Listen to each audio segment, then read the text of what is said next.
for Griffith. The question is the motion be agreed to, and I give a call to the honourable member for Lyne. Thank you, Mr Speaker. Matilda Britbin, Rabbi Eli Schlanger, Rabbi Yaakov Levitin, Edith Brutman, Boris Tedelroyd, Boris and Sophia Gurman, Reuven Morrison, Marika Pogamy, Tibor Weitzen, Alexander Kleitman, Adam Smith, Peter Maher, Dan Elkion and Tanya Tretiak. Taken by terror, but you will forever light our nation's path forward to fight evil. To the family and friends of the victims, to the injured and to the Australian Jewish community, I extend on behalf of myself and the people of the Lyne electorate our heartfelt and deepest condolences. Few of us will forget that Sunday. The tragedy stung and hung in the air. It still does. But few of us are living with the day-to-day grief, the imaginable, unimaginable loss.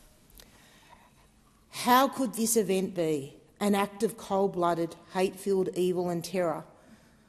People are asking, well, surely not in Australia, surely not in Sydney, surely not at our iconic Bondi. But as we watched the news unfold that evening, it was clear that terrorism had struck at home. The years of rising anti-Semitism and the radicalisation of weak minds by fundamentalist Islamic hate preachers operating on our own soil had reached a momentary crescendo, and 15 beautiful, innocent lives had been taken, intentionally, callously, mockingly.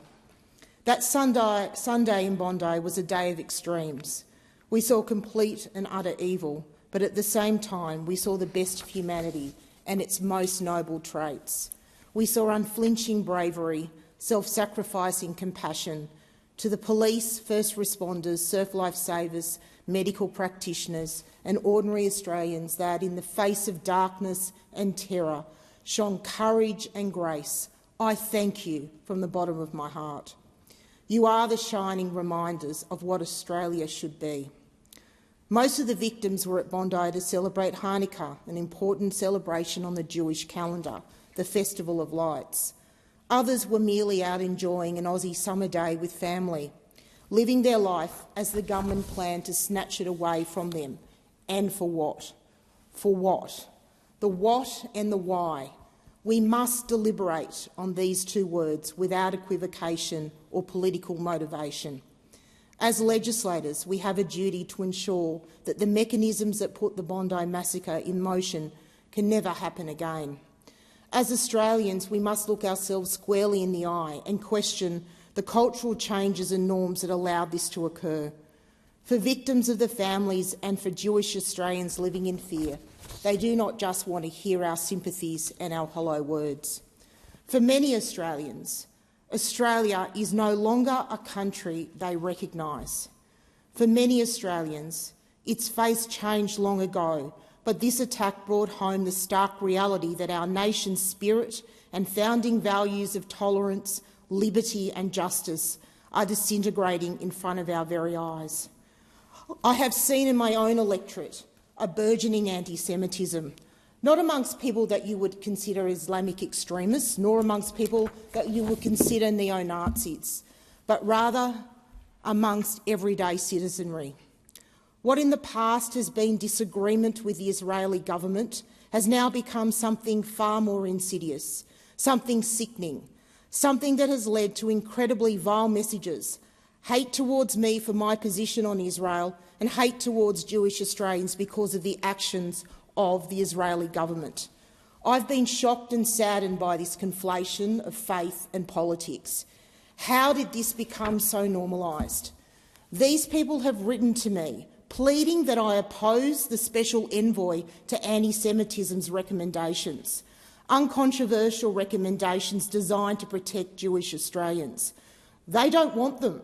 I've had people writing to me, unbelievably attempting to rationalise the slaughter of innocents at Bondi as a consequence of Israel's purported genocide in Gaza.